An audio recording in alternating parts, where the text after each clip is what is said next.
All praise the Most High. All praise Yeshua. All praise Jesus. I cannot sleep. I need to get more melatonin. But,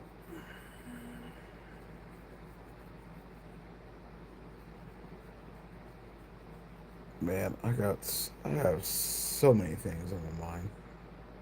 And I cannot wait for my book. I'm finna make a book, bro. That's exactly what I'm gonna do. Is I am going to make a book, and I'm trying to think how I'm gonna. Trying to think how I'm gonna actually do write the book, and because I really don't want to make it a story. I kind of want to make it a kind of just a very, I don't know. It'd probably be like Tales of a Narcissist or something like that. Yeah, or it'd be something like that. But legit, what I'm gonna do is I'm gonna use text messages. That's that's what I'm gonna do. It's gonna be like a text messages like format, and yeah, that's what I think I'm gonna do. Because this stuff be wild, boy. I tell you. And you know, another big thing is it's almost like you just can't trust. You really can't trust nothing. Because I really want to make a book. I really want to turn this whole experience, maybe not the whole experience, but the text messages for sure. I want to make that a book. Like, I can't wait for all this stuff to be done so I can really make a series on this channel about it because this stuff don't make no sense, man. Like the gaslighting is crazy. The emotional roller coaster of, well, mainly her, but um, yeah, I don't think I can really say it. I've briefly talked about it, but I don't know how I don't know how that goes. And I think at this point, I don't think she's watching my YouTube videos. I don't think she should. You know. Well, I mean, but, but, but, I have big things on the horizon. The sun is beautiful. I can see it. It's like right there. And yeah, praise the Most High. You know what I'm saying? Praise Jesus. Because, boy, I tell you, it took a long time to get here. I've been realizing too, like with age and like with life and those types of things. Oh, every day. Go to sleep. But with getting older, I'm like, I've been doing a lot of reflecting like when I was younger. And it's not even so much as that, but being younger, looking at, oh, well, will I make it to 21? And then will I make it to 25? And now I'm old. Like, I'm going to be 35 this year. That is pretty much half my life. I'm not going to say it's half my life, but I'm shooting for like, you know, 85, 90. That's what I'm shooting for. Yeah, I'm shooting for that. Uh, yeah, I want to see my grandkids. I want to see the great grands. I don't know about the great grands, yeah, but I'm trying to see some lineage, and I got a lot of things that I'm trying to accomplish. Like, yeah, man, it's a beautiful thing.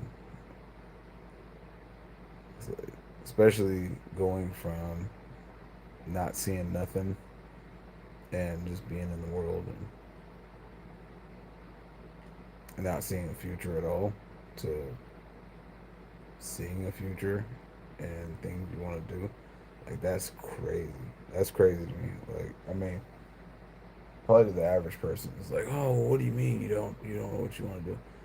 For a long time, I had no idea what I wanted to do. Man, everybody always said, I have it, but I couldn't see it because I was so lost. I was in so much darkness, I couldn't see nothing. And now, I still can't see nothing, but I know the Lord has a lot in store for me, and that's all that really matters. As long as you just kind of, focus and listen to the Spirit, because he gonna put you through stuff, but it's not gonna be nothing that you can't. It's not nothing that you can't do. Like people say, oh, God's not gonna put nothing on you that you can't bear. He will give you things that's gonna test you, like a lot. Now I don't know if you can say you can't bear it because you can for sure not bear it if you're not um, if you're not ready and like be turned from him and stuff like that. That'll make it very difficult, like very very difficult. And that's pretty much been like my whole everything. But and what I think is really really awesome, like it's like the best thing in the world is how my wife is. My wife is very good with getting it going because like that was like this stuff we was doing earlier. I was kind of like just I blank mind froze. But once we got to a certain point where she was like done and like being exhausted, that's when I was able to talk more. And I don't know if it's just like a switch that just like changes or something. But when it certain things, bro, I just kind of melt down and just kind of like freeze and lock up. But she can push through that. She can do that initial, but then you can see where she gets drained, and that's not bad because she does what I need her to do like 100%. Like she she's there, and I mean after that I I don't know. I just my stuff just gets going. I guess because in the beginning of the process earlier I was stuck, but towards like the end, I was cool. And man, I can't wait so I can talk about all this on here, man. Because I don't think that I can. Yeah, I don't believe I can. But there's so many things that just don't align with with what I'm doing and how I'm raising my kids. You know, it's I feel like there's a lot of enemies that don't want to see the progression. I was talking to my wife about this earlier. We was having a conversation, and it's like to be where I'm at now. I had I had to have a wife because I had to move. Like I had to move. I had to get a wife. All these things, and it's it's sad that I didn't feel that that I had anybody on my side. Like that's the thing, is I didn't feel that I had anybody on my side. I still don't. I have my wife. I have the people that I'm surrounded with now, which are a whole bunch of amazing people, you know. But praise the Lord. Besides my wife, them, and my mom and dad, and my dad's family, I really don't have that many family on my side that really. It's weird because it's the immediate people that I was around that don't uh, that don't be like good job. Besides, I got a couple of cousins and the family that don't that aren't really so much as around, but I mean they know me, but they're not really around like that. They just hear I'm doing good, and that's good. So I mean it's whatever to me. I don't really don't be tripping on it, but it does it hurts on a I wouldn't even say mental. I would say on a spiritual level. That's where it hurts. Cause what is that? That came from that way. I don't know what phone is over there, but I mean that's fine. Yeah, I wish I knew what phone that was.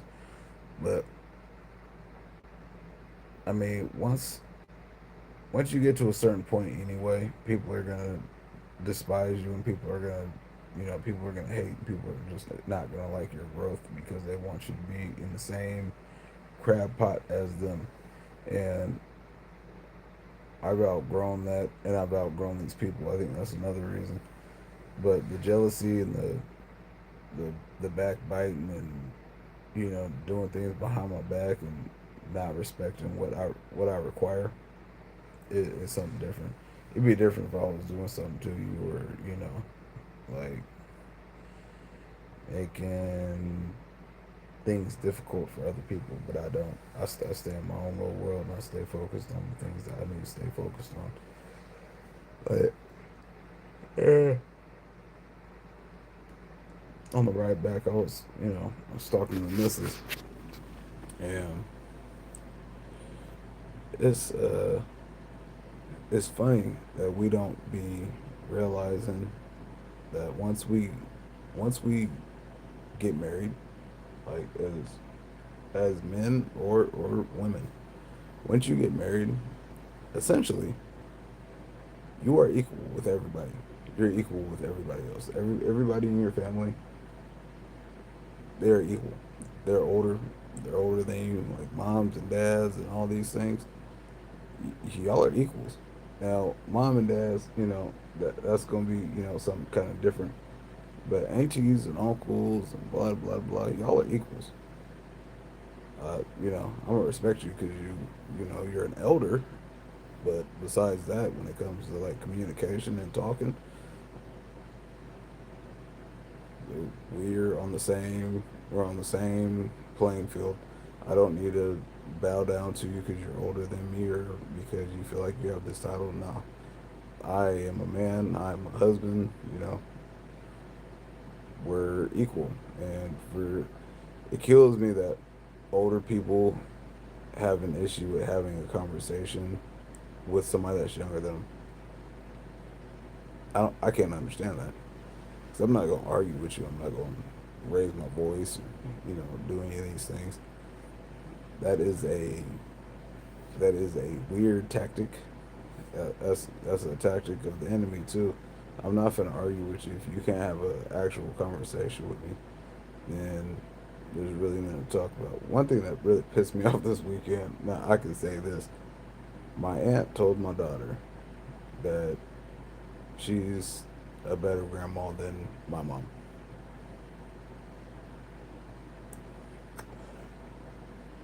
He was there. He was there. I didn't have my daughter around my mom because my mom was an alcoholic. I didn't be around my mom when she was an alcoholic. So why would I have my daughter around my mom when she was an alcoholic? So she can have bad memories. No.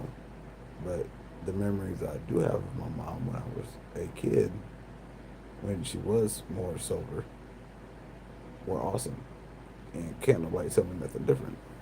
Only I know the relationship I have with my mom. Can't nobody say that. Okay, she might not have been the best parent, I know my mom loved me. Okay, the liquor got a hold of her. Okay, she's sober now though, so I'm not missing no time. I still got the same mom. I'm not tripping. Yeah, we missed some years. That's what happens. But nobody that I associate with are in active addiction. Nobody. Everybody that I surround myself with are sober. Like that is crazy, and it's a trip because everybody out here all believe in God, all filled with the Spirit, and half of them are ex drug addicts or ex alcoholics, and these people are amazing. They're humble. They're nice. They're gonna hold you accountable, and that's another big thing, is holding people accountable, and it doesn't matter who it is, but for just a group of people to be able to hold you accountable. I've never smoked crack. Don't play with me. Never. But yeah. So, and I'm just talking about everybody, being sober. So being able to surround yourself with people that are sober and hold themselves accountable and will check you on you not being accountable is an amazing thing because people can't do that. I'm positive. I'm positive. I've never smoked crack. Positive. I have seen something wild. I seen a dude snort crack. Craziest thing in the world. Craziest thing in the world. Bro, David, negative, negative. You could never guess my name, never. Um, but yeah, it's uh, it's wild. And my thing is, I want people to get sober. That's it. Get sober, find Jesus. You know, live life how we're supposed to live life. Because the way people are living and the way, oh yeah, you're wild. I'm gonna put you in timeout just because I can put you in timeout. I like putting people in timeout because I just like I think that's hilarious. Grown man to put you in timeout. But yeah, praise the Most High. You know, I be feeling like people just need to get sober, repent. Well, one, find Jesus first, and then work on getting sober. Because you don't have to get sober and then find Jesus. Nah, find him when you're dirty. Find him when you messed up, and he'll help you with the getting sober and staying sober. He'll help you with all those things. I think people be scared. Well, that is it. That would be a big part. Is shame and guilt.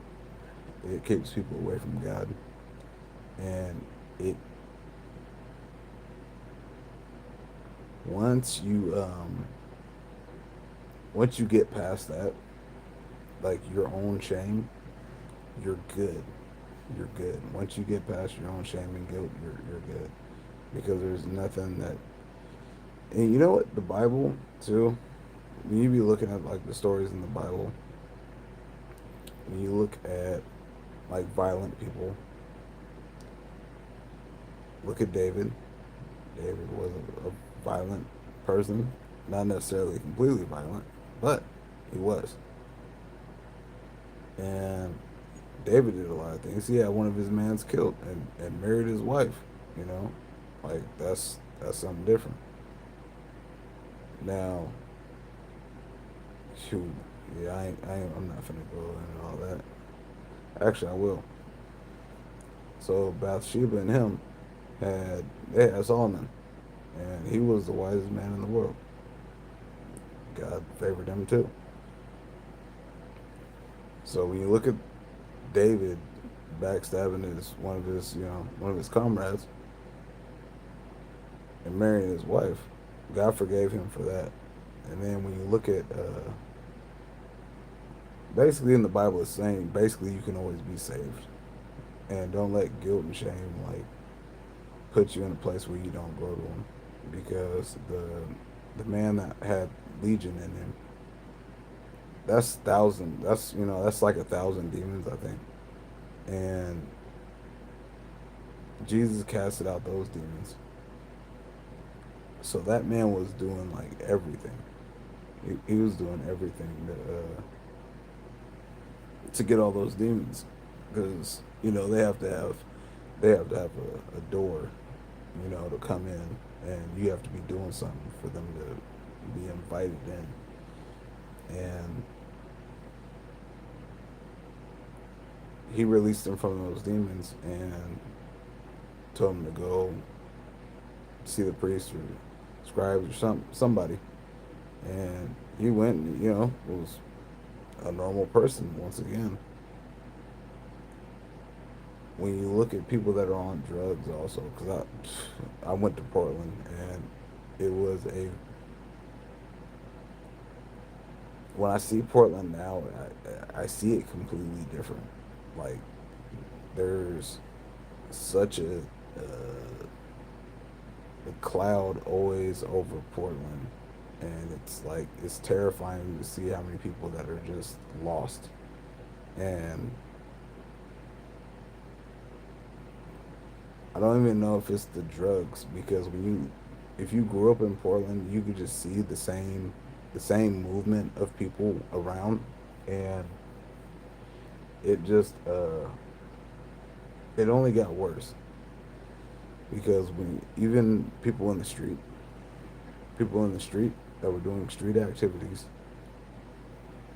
they move in the same circles and doing the same things, same everything. You look at people that did drugs from childhood to now. Well, I mean, my childhood, so I mean, as long as I've been alive. Back in the day, they didn't have junkies shooting up in the middle of the street or smoking meth in the middle of the street. When I was a kid, I never seen anybody smoke meth, and I was raised in Southeast. I never seen anybody smoke meth. I never seen anybody really do drugs. They hid it because I don't know if it was shame, but you would never see a meth head smoke meth.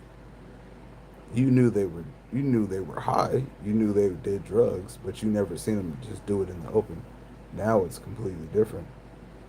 Like, I remember on the bike trail, the I went to this spot. It's all soft, like 50 something or like 60 something, and you go towards you like basically it's Johnson's Creek. Like, there's a spot where you could walk to this field, and you're at Johnson's Creek, and in the back there was like a whole bum community. They had lights and all kinds of stuff. They had extension cords running for 100,000 feet.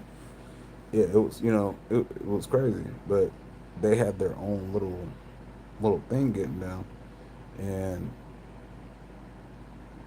there was still no drugs. Granted, I was older though. I was older. I was probably 17 or something like that. But I mean, it's nah. And we was just drinking. Like, we just went back there and was just like messing around. Because at first we were just at the water, and we was like, let's go wander around, you know, kid stuff, and just took off and was ended up with the bums popping it with the drug addicts. But it was cool because it was like a little spot, and you would never run across this. Like, we're like in the middle of like Southeast, like in some trees and all kinds of stuff. But that was cool. Um, yeah, I would never go back there now, because now there's no telling what you'd run across, because the bike trail is weird now. Like, especially with that dude. I forgot his name, but he was killing them women. He had killed like I think it was like 5 or 8 girls out there, and they was finding them in like abandoned houses and like off the bike trail. It was really weird. It was Mix something. I forgot. Uh, oh, I just had it to.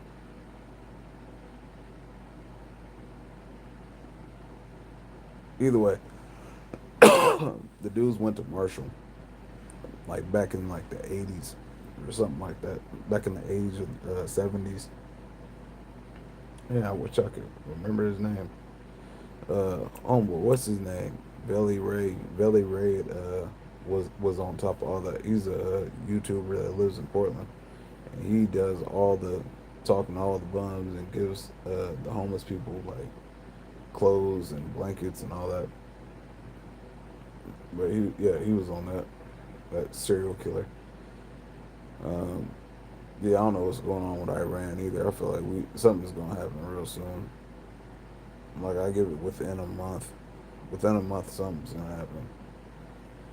Because stuff has been happening. That's like in Nebraska. People aren't talking about that neither. In Nebraska, they got stuff. They got a wildfire.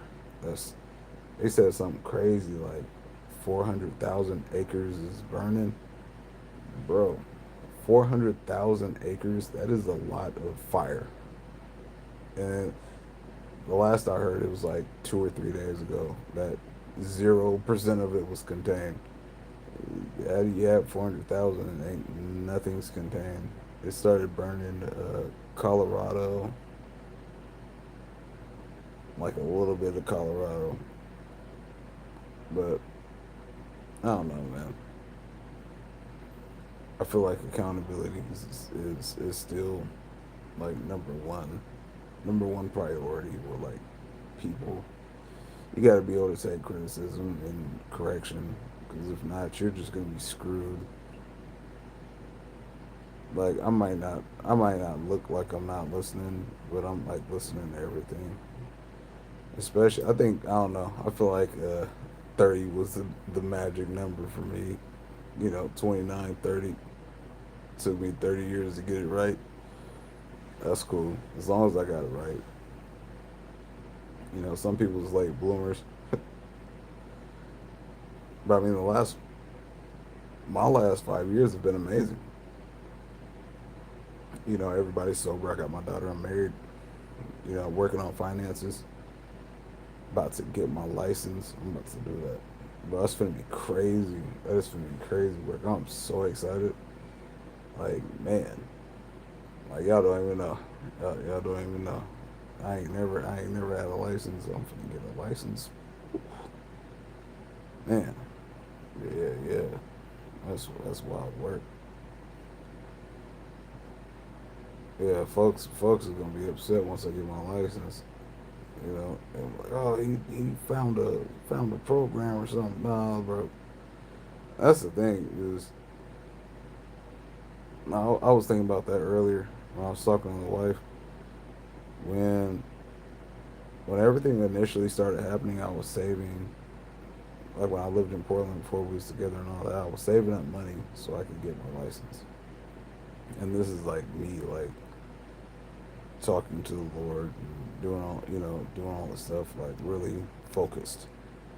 And someone was just, hey, yeah, start saving up money for your license. So I started saving money. Every every pay period, I'll just pull out. At first, I was doing like 200 or something like that, and then I was like, I don't really necessarily need all of this money, just spending it. So I started doing like 600, like four, six, five. I was doing 5 and 6 like easy, and I'd have like 6, 7 after that. But I was able to do that, and then once I needed to get my daughter because things was getting wild,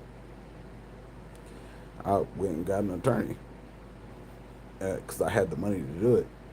So the getting a license that was put on hold for a minute, but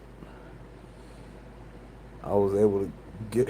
It's crazy because I was able to get my license in pretty much like really thinking about it. It's only like 2 or 3 months.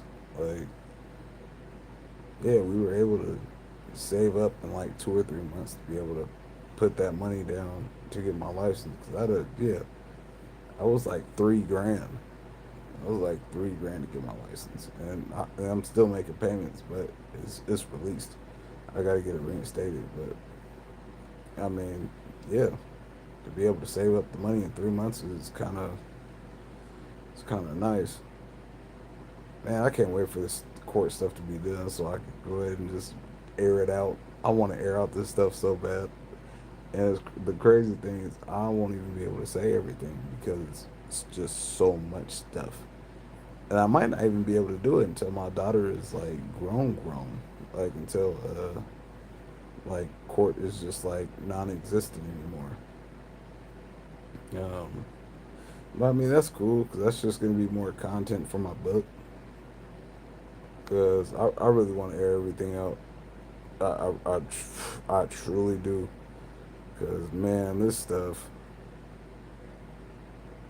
yeah. I don't. Maybe I might make videos on here and just like make it private, and then one day it's just gonna be like, I'm just gonna turn them all on. It's gonna be just a whole bunch of whateverness, however I'm feeling. Me cussing people out. Nah, I ain't gonna be cussing nobody out. I be wanting to cuss people out. I ain't gonna lie. It's hard not to cuss people out. It really is. But that's another thing too. Yo, if you were a certain way in your past and you've changed, don't don't go back. Don't let nobody get you back to your old character and who you was. Don't do it because I be thinking about my one of the men that raised me. His name was Odell. He was a good man, and he he was just quiet. He was a quiet man, but he was a lot older too. Yeah, I think shoot me growing up, he was probably like 50 when I was a kid. He was old, uh, but he was just quiet. I don't think I ever seen him like get angry, like angry. Like I've never seen him completely lose composure ever. And like that's one thing I respect like 100% is I never seen him lose composure and like completely like spaz out. And that's I think that's just something that comes with age. Like when it comes to like men, is they are able to control themselves and not on no crash out stuff. Um, I feel like I'm getting there. I haven't flipped out like in years. It's been a good solid. I don't know. I want to say solid 4 years since I like flipped out like that. Probably longer. No, it's been longer than that because I've been sober 4 years. So it's probably been like 5 or 6. I know it was before before I moved into my apartment. I know that for sure. And you know what? Let's drop this though. So I can't say this. I can say this one too. My my aunt. I used to call her my mom because she, but she raised me when I was a kid. But my aunt told my daughter this weekend that I didn't allow her to come up here and see my daughter. I was gonna tell my daughter the reasoning, but then I remember she's a kid. Kids don't know everything. I don't tell my daughter everything because she doesn't need to know everything. She's a kid. She needs to do kid things and worry about kid stuff. She needs to worry about school and blah blah blah, whatever. Homework and things that she needs to do. That's what she needs to worry about. She doesn't need to be worrying about the conversations that I have with somebody else. And I, my aunt did a lot of weird stuff, and I tried every time I try to address the things that she's done wrong. The things are not.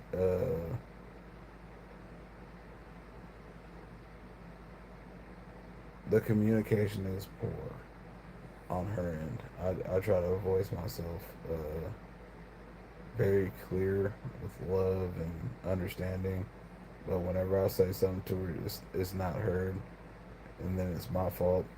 And she had asked me, could she come up here and see my daughter with some cousins and stuff, and I said we still need to talk about XYZ, and then it ended up being my fault, and she didn't want to hear it. Well, no, then you can't come up here until we talk about this. I really don't want you around my daughter. Why would I have you around her and you're not respecting the boundaries that I set? That's another thing. Older people that are older than you, aunts, uncles, moms, dads, they do not want to respect the boundaries that you set.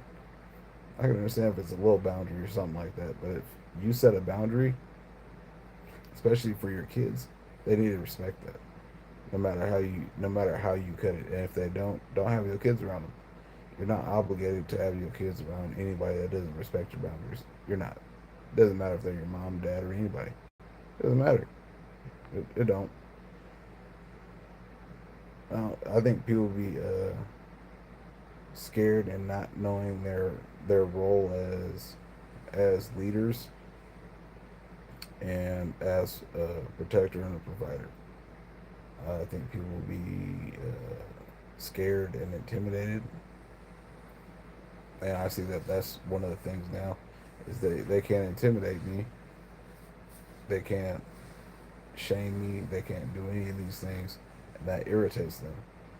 Because yeah, she could have said, do this at a certain point in my life, and I would have did it, right or wrong. I would have did it, but because you don't have any power anymore, you don't have any control, it's an issue.